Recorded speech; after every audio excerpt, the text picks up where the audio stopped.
OK, c'est ça que tu voulais me montrer. Ben oui, regarde ça. C'est assez spécial comme véhicule, hein? C'est quoi cette voiture-là?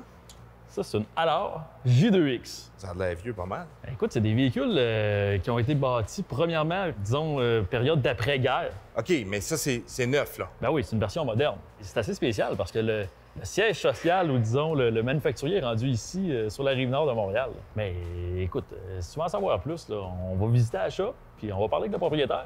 C'est une bonne idée, ça. Je pense que oui.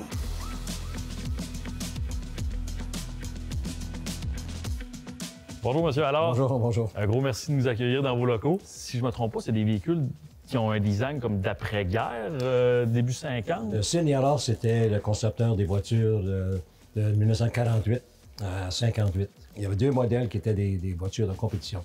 OK. La série J, la série K. Ça, c'est la série J. OK. Puis ça, c'est la J2X. Alors, ils en ont fabriqué 83 entre 1951 et 54. OK, quand même, début des années 50. C'était des voitures qui étaient vraiment plus dédiées. C'était des roadsters, mais qui étaient plus dédiées à la course. OK. Vu qu'il y avait des contraintes sur l'usage du métal après la guerre, il ne pouvait pas importer des moteurs des États-Unis pour mettre dans sa voiture.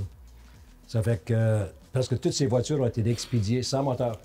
Ah ouais? Ça fait que les gens qui achetaient ces voitures-là l'achetaient pour y installer les voitures les plus performantes possibles. OK. À cette époque-là, c'était les Cadillac 331 et les Hemi 331. Donc des V8 américains qui ont été venus jumeler une voiture Bon, ouais. européenne. Essentiellement, c'est une hybride. OK. Parce que c'est une voiture britannique, un petit peu comme l'AC Ace, là, qui est devenue par plusieurs générations une Cobra. Exactement, avec M. Shelby, justement. Puis la bonne connexion ici, c'est qu'une des premières voitures de course de Carroll Shelby, c'était la Allure J2X. Ah ouais? Mais ça, le toit, il était pas... Ça, c'est notre création, création de mes collègues ici. Ici, ça s'ouvre comme ça.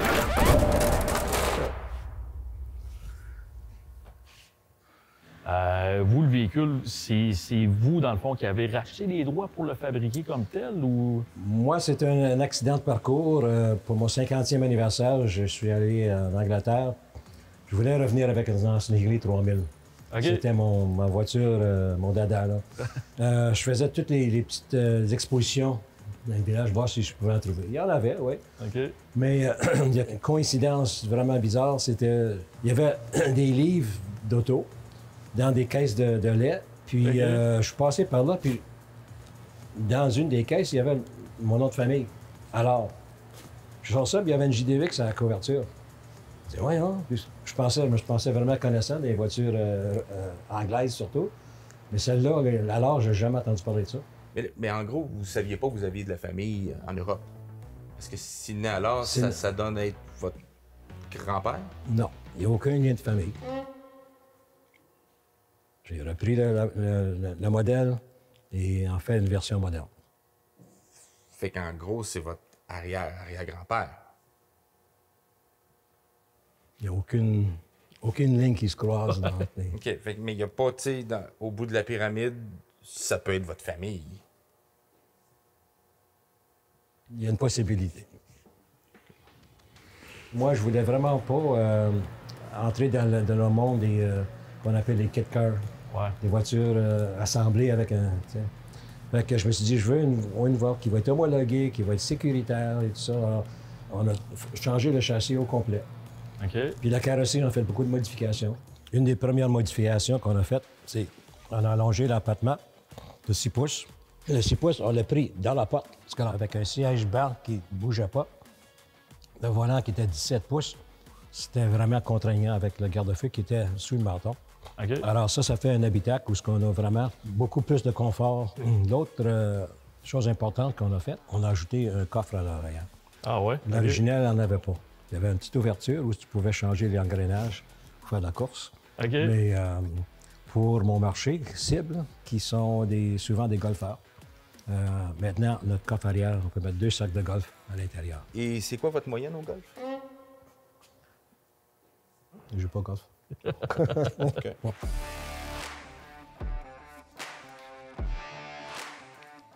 Essentiellement, tout commence ici. On peut voir le châssis qui est tout formé. Le métal est coupé par laser, plié, etc.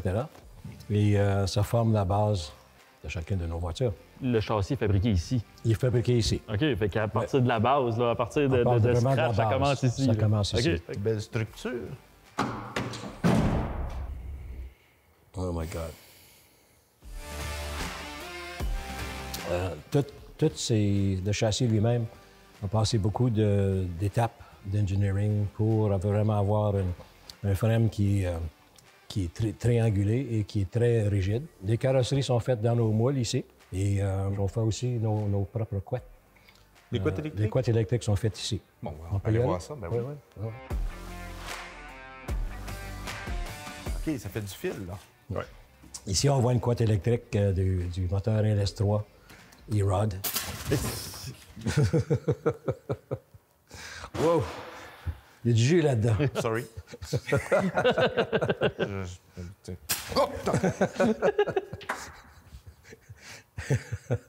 Maintenant que vous avez vu ça, peut-être vous voulez aller brûler de la gomme? On peut l'essayer? Ouais. J'aimerais C'est ça. moi qui vais y aller? Oh, oui, je vais y Non, aller. c'est moi qui vais y aller. Je vais conduire. Pas lui. Faites bien pour lui faire confiance. Voilà.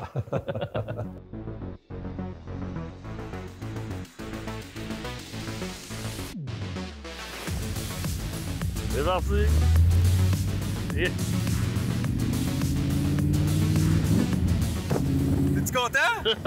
Encore une affaire qu'il faut que je me déguise. Ben, ça prend le casque et les lunettes aviateurs dans ce type de véhicule-là. Ah oui, mais il n'y a pas moyen de faire un essai routier normal. Là, il fait à peu près moins 1000. On conduit un auto qui n'a pas de pare-brise. Des Tu bonnes viens années. de Kamouraska. Kamouraska, c'est dans l'est du Québec, c'est pas dans l'Arctique. Les lignes de conduite, je dirais la direction qui est, somme toute, quand même assez précise. On sent vraiment, ouais. Avec un bon vieux V8 dans une anglaise. Ouais, celui-là, dans ce cas-ci, c'est un V8 Chevrolet. Le fameux Ramjet injection, 370 chevaux. Puis écoute, surtout la répartition de poids. 50-50. Ben exactement, c'est la clé. Quand on veut faire une voiture qui est bien balancée, une voiture avec une bonne conduite saine. Là, tu sais, c'est sûr, là, on a le bras à l'extérieur, mais ce type de voiture-là est vraiment conçu pour avoir le bras à l'extérieur. Voilà, ça c'est assez spécial. Avec le coude à côté sur le bord de la porte, puis le coude à côté sur toi en plus.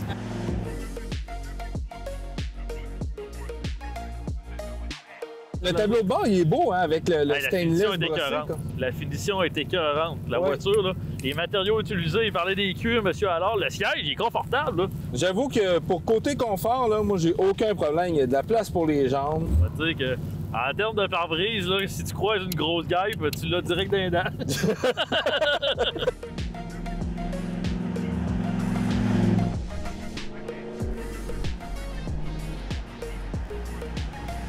Lance ça!